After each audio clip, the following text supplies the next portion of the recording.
in my association with Project Blue Book, I know very well that it was not a scientific project.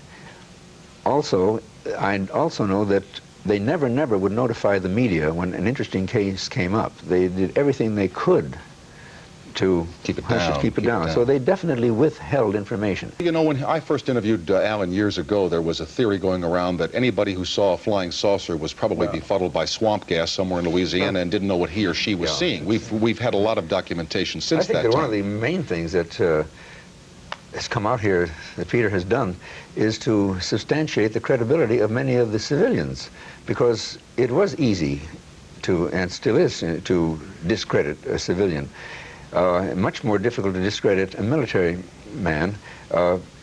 In Blue Book, for instance, we would get reports from military pilots, and that was particularly embarrassing to the Air Force, because after they had trained those men, and they couldn't very well, they could say that a civilian pilot might have been untrustworthy, but they could hardly say that to their own military pilots, and we got case after case after case from military pilots which never hit the press. There are three things about this whole thing, Tom, that no one can deny. They're incontrovertible points. Even the grossest skeptic can't deny them. The first of all is that the UFO reports not only exist but persist. See, when I started with the Air Force, I thought that this was a fad.